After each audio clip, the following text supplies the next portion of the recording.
Hey guys, in today's micro lecture, we're going to talk about the shockable rhythm of ventricular tachycardia. Now, when you're trying to determine if a rhythm is shockable or non-shockable, the good news is you only have to remember there's only two shockable rhythms, ventricular fibrillation and ventricular tachycardia. This is what ventricular tachycardia looks like. The non-shockable rhythms are asystole and pulseless electrical activity, and we have a video about those too. So when you see a patient who's got this rhythm here, ventricular tachycardia, it's beating so fast that the heart isn't able to perfuse blood around the body. So what this patient needs is a direct shock to the sinoatrial node to try and reset it. In other words, this rhythm is treated in exactly the same way as ventricular fibrillation, and there's no difference between the two. So if you were to take a look at this image here, it's very difficult to even begin to try and use a staged approach to try and interpret what's happening. So you need to try and train the mind to be able to recognize the morphology of ventricular tachycardia just by looking at it. So what I would recommend you guys do is to get into the habit of looking at all the different types of morphology of ventricular tachycardia and just learning what they look like off by heart. So let's have a look at a couple together.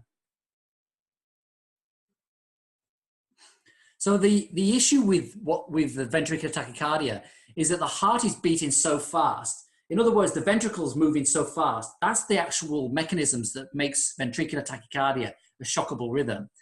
And regardless of the type of morphology, look what's happening. It's just so fast. There's nothing else there. You can't see a P wave. You can't see a T wave.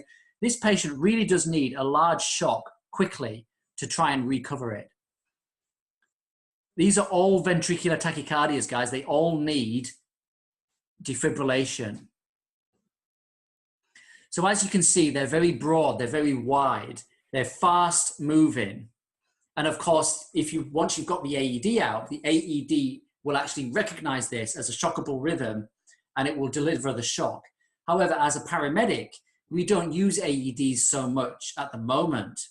In fact, what we do is we recognize the morphology and we deliver the shock ourselves, because that way we can act much faster and we can actually give a much more controlled therapeutic delivery of that shock rather than just giving whatever the machine wants to give.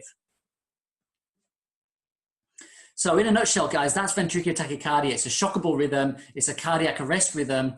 And you need to take some time to look at all the different morphologies if you're going to be able to look at it and just say that's VT without any thought.